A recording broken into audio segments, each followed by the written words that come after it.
Okay, welcome back to the deep dive. We're about to plunge into some really fascinating material that you, our listeners, shared with us. That's right. Today, our mission really is to understand those huge shifts, the kind of profound changes that reshaped, well, everything in international relations right after the Cold War ended. Yeah, what actually happened when that intense decades-long face-off just dissipated? Exactly. I mean, think about it. For over 40 years, global politics was shaped fundamentally by the U.S. and the Soviet Union dynamic. It defined everything. It really did. And it wasn't just about geopolitics, was it? It was this deep suspicion, this whole ideological containment thing that our source material points out brought almost the entire world into the aegis of the two ideologies. Everything was seen through that lens, Washington or Moscow. Every conflict, every little movement, it seemed. You had the arms race, of course, the nuclear threat hanging over everyone. Terrifying. But somehow they managed this cautious containment, Yeah. avoided the worst, even with close calls like Cuba in '62. That whole precarious balance, that was the world back then. That was the backdrop, all-consuming. And knowing that backdrop, that specific bipolar structure, is just crucial for getting your head around how massive the change was afterwards. Okay. When the Cold War finally wound down, the wall coming down, the Soviet Union dissolving 89 to 91-ish, Yeah. the material you sent points to this immediate, really dramatic result. The USSR was basically gone as a global contender to the US, just removed from the equation. Wow. Okay. And at the same time, remember, the US had kept this huge presence in Western Europe all through the Cold War, Yeah. military, economic. Buffer against the Soviets. Yeah. Exactly. But the source notes something interesting. Even after that threat dissolved, the U.S., well, it continued to have the support, the engagement, the source uses the word patronage of those European nations. Huh. So they didn't just pack up and leave, or the Europeans didn't push them out? No. So you have the main rival disappearing and these strong alliances holding firm. The result, the global balance of power, which was kind of balanced between two poles. It's just tipped decisively, fundamentally, Yeah. towards the U.S., solely towards the U.S. after '89. So, okay, this massive shift happens. How does it actually look on the ground, globally, right away? Well, the source material is incredibly direct about this. It says flat out that this moment, the end of the Cold War, was the time when the U.S. became the sole unipolar superpower. Not a gradual thing then. Not according to these sources. No, it was like, boom. A new world order dominated by U.S. supremacy was a reality. That immediate... The whole landscape just redefined from two main power centers to basically one. Just one. And this shift to unipolarity, well, it throws up one of the most, I think, fascinating puzzles in the material you shared. Ooh, what's that? Think about the Cold War. The U.S. was always pushing these values, right? Human rights, liberal democracy, justice. Yeah, that was the narrative, the contrast with the Soviet system. Exactly. So logically, you'd think, okay, Cold War won, U.S. is top dog, now's the time to really push those values globally. Seize the moment. But the source observes something really different. It says that even though the U.S. had the power to spread these values, it actually preferred to remain silent in the first decade after the end of the Cold War. Silent on its own core values. Pretty much. That observation is, well, it's striking, isn't it? It suggests this weird period of restraint, maybe even confusion about its own purpose, right when its influence was at its absolute peak. That feels so counterintuitive. Yeah. A superpower, unmatched power, but silent, hesitant. Yeah. What was the U.S. doing then, according to the source? Or maybe what wasn't it doing? Yeah, the material really digs into the surprising lack of a clear global mission, beyond just the general talk about democracy and globalization that was happening anyway. Right. It describes the U.S. as being, and I'm quoting here to some extent, confused with regard to what it should do beyond the expected and necessary demonstrations with respect to democracy and globalization. So, like going through the motions, but no big plan. Kind of seems that way. Not a cohesive, forceful agenda pushing those values it championed for decades. And the source uses this phrase that really sticks. Almost till 9/11, it remained a superpower without a mission. A superpower without a mission. Right. Wow. For over a decade. That's a really powerful idea from the source. Yeah. Even total dominance didn't automatically mean knowing what to do next. Exactly. While the U.S. is in this, let's call it strategic limbo, Yeah. Europe was doing something very different. The continent had its own momentum. Oh, right. The source mentioned European integration. Yes, that whole process, which had been going on for decades, even during the Cold War, It didn't stop. If anything, it deepened after '89. So moving forward while the U.S. was kind of stalled. Pretty much.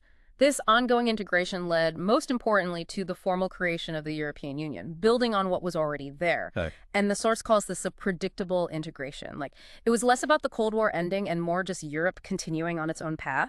So you have this contrast. The sole superpower described as without a mission. And this key region, Europe, steadily moving ahead with its own long-term plan. It's a really interesting dynamic. The material highlights for those first post-Cold War years, two very different trajectories happening at the same time. Okay, but then things change drastically. The source seems to pinpoint a very specific moment. Oh, absolutely. If that first decade, the 90s, was the U.S. as the superpower without a mission, Yeah. that all ended Yep. abruptly, September 11, 2001. That, according to the material, was the hinge, the Wow. turning point. 9/11.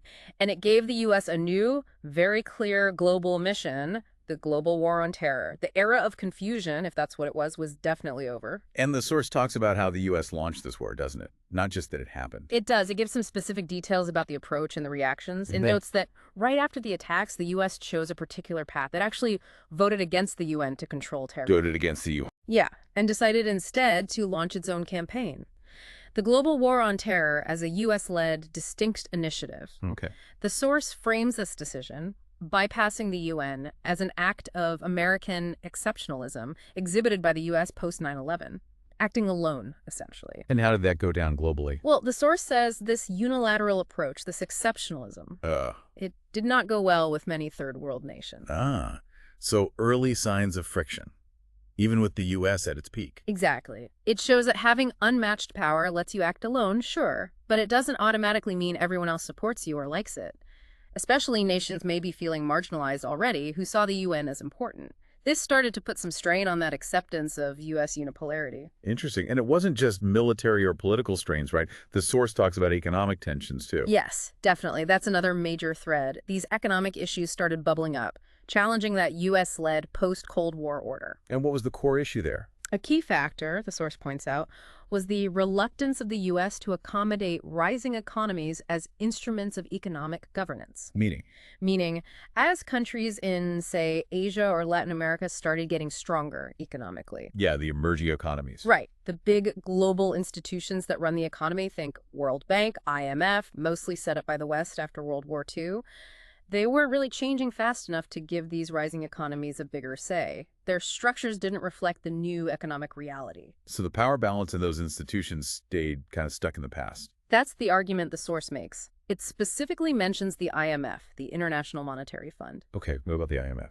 It explains, the IMF was set up after WWII to help countries with money problems, balance of payments, crises, that kind of thing.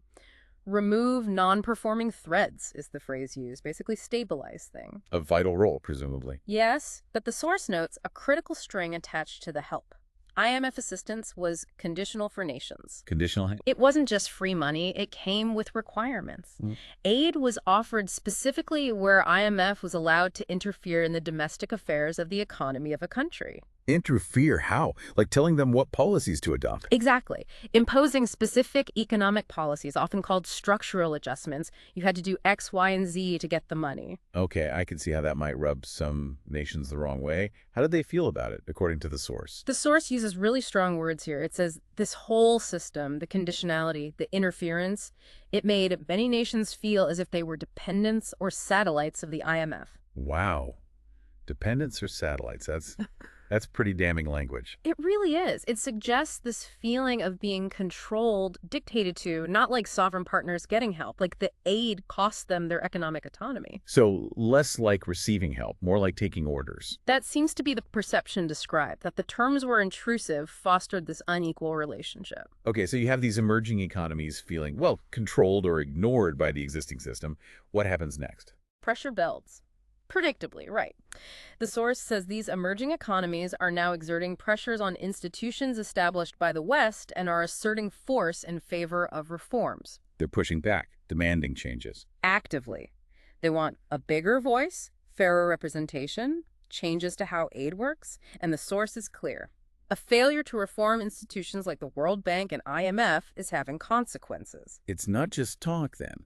There are real results from this lack of reform. Tangible results. The failure to adapt isn't just creating unhappiness, it's actually changing the global economic map. How so? The Does this source give an example? It gives a perfect example. It says this inflexibility, this failure to reform, is directly encouraging the emerging market economies to establish their own regional institutions. Like building their own alternatives? Precisely. And it points to, for instance, the new development bank established by the BRICS countries. Ah, the BRICS Bank. Brazil, Russia, India, China, South Right. Africa. Exactly. Their creation of this bank is presented by the source as a direct outcome of frustration with the existing Western-led setup. So if the old clubs won't change the rules, build a new clubhouse. That's essentially the dynamic the source describes. It's these emerging powers saying, okay, if we can't get a fair shake here, we'll build our own structures.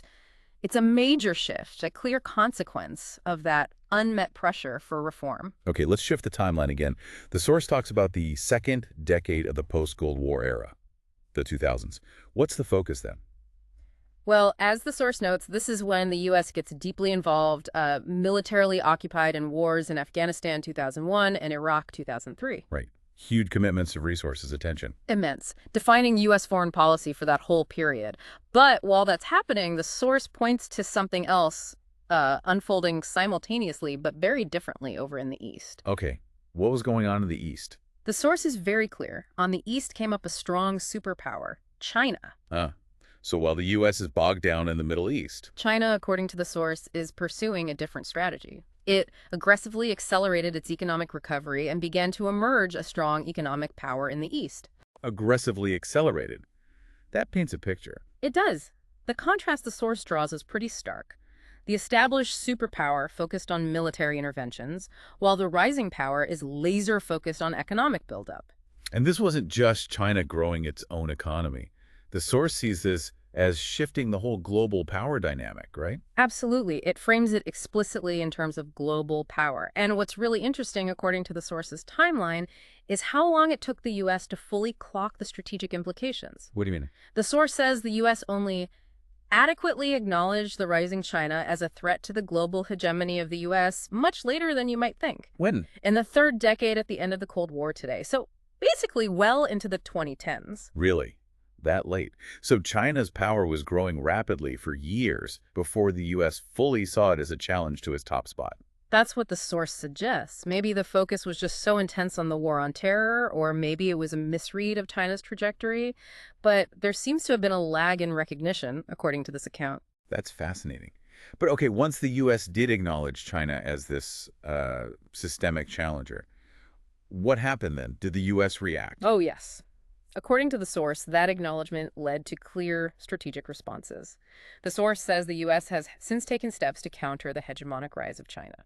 Like what? What kind of steps? It gives specific examples. Diplomatic, economic moves, things like the Trans-Pacific Partnership, TPP, and the Pivot to Asia missions. Ah, yeah, I remember the pivot to Asia. And TPP was that big trade deal, right? Yeah. Excluding China. Exactly.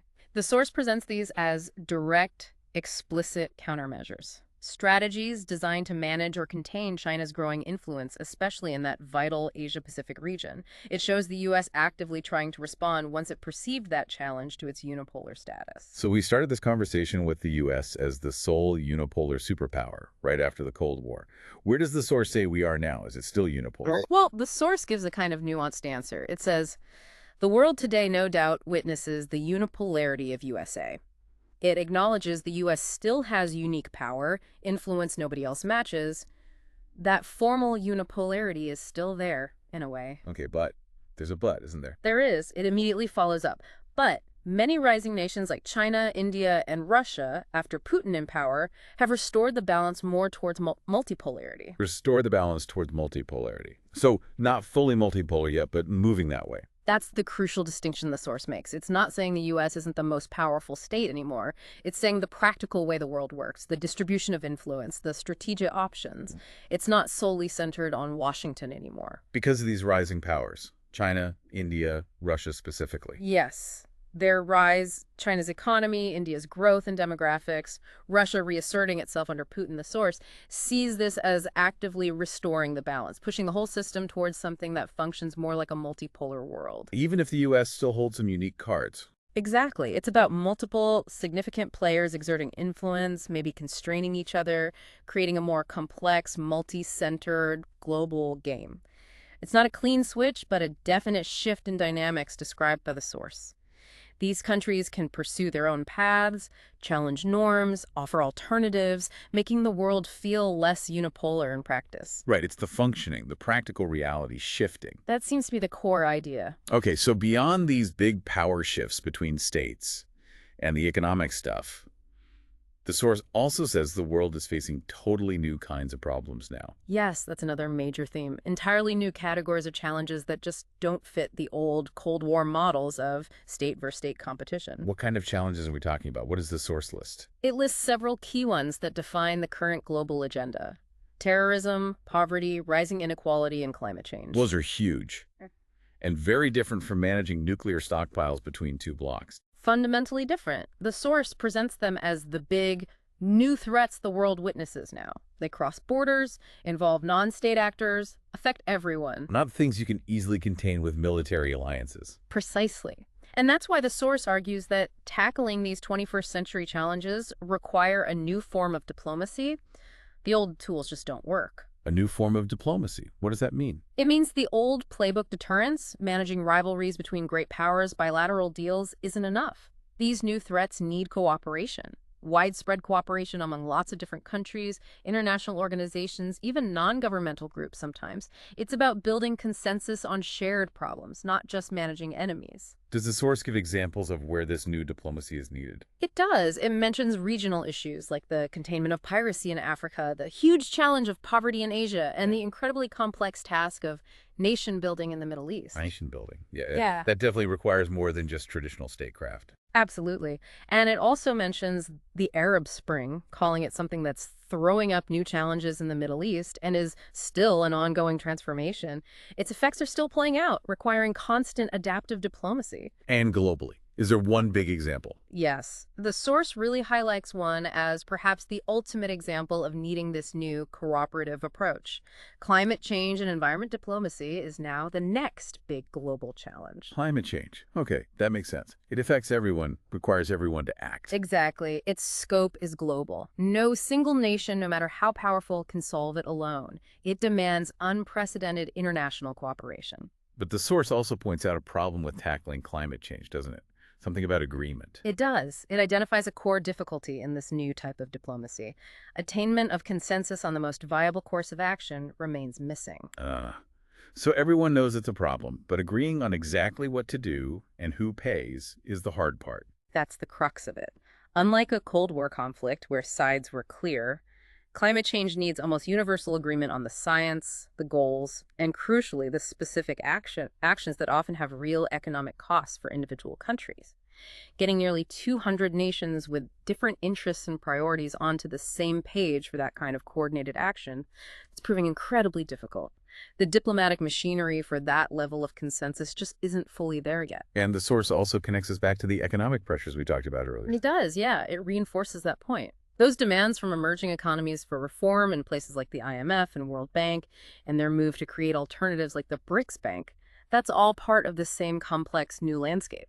So economic tensions and the need for global cooperation on things like climate change are kind of intertwined. They seem to be presented as interconnected facets of this post-Cold War reality. You can't really separate the push for a fairer economic order from the need for global cooperation on shared threats.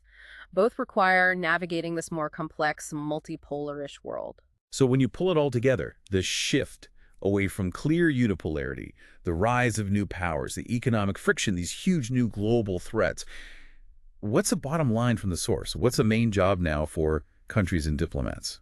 The source draws a very clear conclusion. Given all these shifts and challenges, it states that addressing all these challenges require a new level of cooperation. That's the key takeaway. A new level of cooperation. Yes, it explicitly calls this need for much greater, more complex cooperation, now the main task of the state actors and diplomats globally after the end of the Cold War. The world has moved on from just managing superpower rivalry. Now the main task is finding ways to collaborate effectively across a whole range of issues in a much more complicated, power-diffused world. Wow. Okay. So if we trace the journey the source material took us on, We went from the Cold War's bipolar world through Yeah. that clear U.S. unipolar moment, Right, the superpower without a mission phase. then saw Europe integrating, new economic players demanding change, building their own institutions. Watch the rise of China, India, Russia, pushing things towards a more multipolar balance. And ended up identifying these completely new kinds of global threats: terrorism, poverty, inequality, climate change, that just demand a whole different approach. It's clear the world didn't just find a new equilibrium after 1989. The source paints a picture of constant flux, shifting power, economic jostling, and these huge, complex, often borderless problems. It's definitely not a simple picture. Not at all. It's dynamic, messy, and demanding. It requires constant adaptation, and as the source really hammers home that new level of cooperation, new kinds of diplomacy, more cooperation than maybe was needed when the main goal was just keeping the two big guys from direct conflict. Which really brings us to a crucial question, something for you listening to really chew on after this deep dive. Yeah, think about this. Our source material describes this world moving towards multipolarity. China, India, Russia gaining influence while facing these massive global threats like climate change, terrorism, poverty, inequality. Threats, the source says, absolutely require unprecedented cooperation. Right. So, given that picture, how effectively do you think the current international system, the one that's evolved through all these post-Cold War twists and turns we've discussed, how well equipped is it really to handle these specific, huge, interconnected challenges that the source highlights? It's a big question right at the heart of everything happening globally today. Yeah. Definitely something to keep thinking about. We really encourage you to keep digging into these ideas. Thanks so much for joining us for this deep dive.